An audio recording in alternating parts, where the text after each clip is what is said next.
Minister അകത്തുണ്ടോ? Yes sir.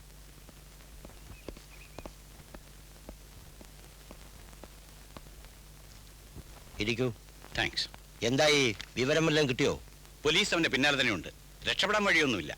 ഇതിന്റെ importance ഞാൻ പറഞ്ഞു തരേണ്ട കാര്യമൊന്നുമില്ലല്ലോ. പ്രസിഡന്റ് ദയാഹർജി തള്ളി ഒരു പ്രതി ചാടിപ്പോവുകയെന്ന് പറഞ്ഞാൽ കേന്ദ്രത്തിൽ നിന്ന് വരെ ചോദ്യം ഉണ്ടാകും. ഈ സ്ട്രഗിളിൽ അയാൾ രക്ഷപ്പെട്ടാലും കൊല്ലപ്പെട്ടാലും പ്രതിപക്ഷം വെറുതെ ഇരിക്കില്ല. പ്രതി ഒരു രാഷ്ട്രീയ തടവുകാരനാണെന്ന് ഓർമ്മയിരിക്കട്ടെ. അമ്മയും കുട്ടിയും കാണണമെന്നായിരുന്നു അവന്റെ അന്ത്യാഭിലാഷം. അത് കോടതി അനുവദിച്ചതാണ്. അതിനുവേണ്ടി കൊണ്ടുപോകുമ്പോഴാണ് അവൻ രക്ഷപ്പെട്ടത്. ഈ കാര്യത്തിൽ ജയിൽ ഐജിക്ക് ഒരു റെസ്പോൺസിബിലിറ്റിയും ഉണ്ടാവില്ല. അവർ പ്രതിയെ ഹാൻഡ് ഓവർ ചെയ്തതാണ്. നിങ്ങളുടെ കസ്റ്റഡിയിൽ നിന്നാണ് അവൻ രക്ഷപ്പെട്ടത്. ഇനി ഇത് നിങ്ങളുടെ ഉത്തരവാദിത്വമാണ്. എന്ത് കോൺസിക്വൻസസ് ഉണ്ടായാലും അത് സ്വയം ഏറ്റെടുത്തോളണം. സാർ. നിൽക്കൂ.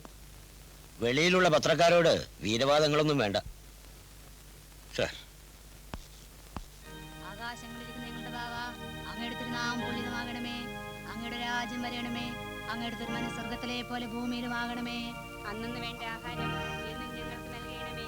ഞങ്ങളുടെ കടക്കാരോട് ഞങ്ങൾ ക്ഷമിക്കുന്ന പോലെ ഞങ്ങളുടെ കടങ്ങൾ ഞങ്ങളോട് ക്ഷമിക്കണമേ. പ്രലോഭനങ്ങളിൽ ഞങ്ങളെ ഉൾപ്പെടുത്തരുതേ. തിന്മകളിൽ നിന്ന് ഞങ്ങളെ രക്ഷിക്കണമേ.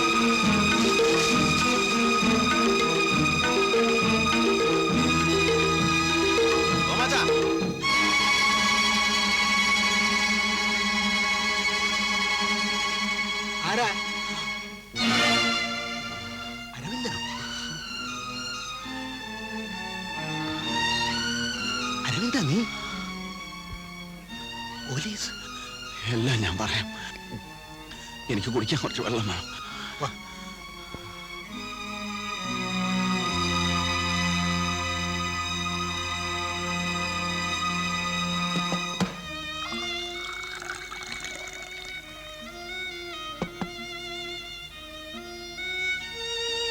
അരവിന്ദ,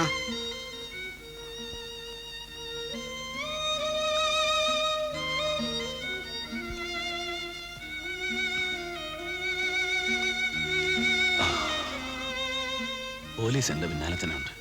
എന്നെ രക്ഷിക്കണം. എനിക്ക് അഭയം തരണം. അത് ഞാനിപ്പോ പ്രസ്ഥാനത്തിലില്ല, ഒരു രാഷ്ട്രീയത്തിലുമില്ല.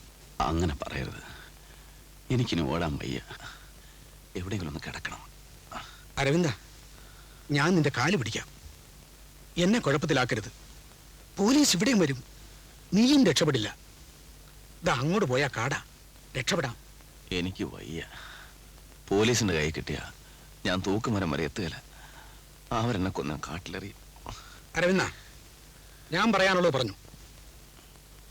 നീ പോകുന്നോ അതോ ഞാൻ പോലീസിന് ഫോൺ ചെയ്യണോ?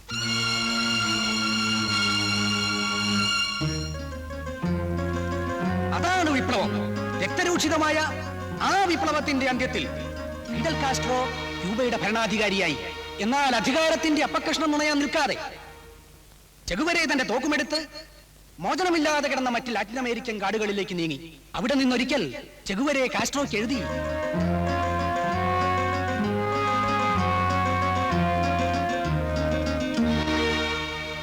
കുഞ്ഞെ, മാനം മര്യാദയ്ക്കും ദൈവഭയത്തിനും ജീവിക്കുന്ന ഒരു വീടാണിത്. എന്റെ മോനെ കൊലയ്ക്ക് കൊടുക്കരുത്.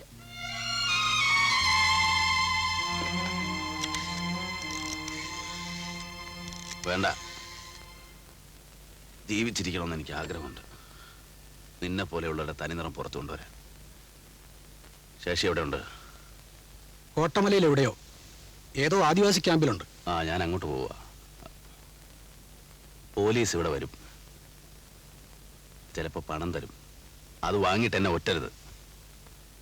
കേസൊന്നുമില്ലേലും പണത്തിന് ബുദ്ധിമുട്ടൊന്നുമില്ലല്ലോ. പഴയ തീസീസും തിയറിയും ഒന്നും പാഴായി പോവില്ല. ബൂർഷ്വാ പത്രത്തിൽ ലേഖനം എഴുതാം, ഓർമ്മക്കുറിപ്പുകൾ എഴുതാം. പെറ്റി ബൂർഷ്വകൾ കക്കൂസിലിരുന്ന് വിപ്ലവം വായിച്ച് രസിക്കട്ടെ.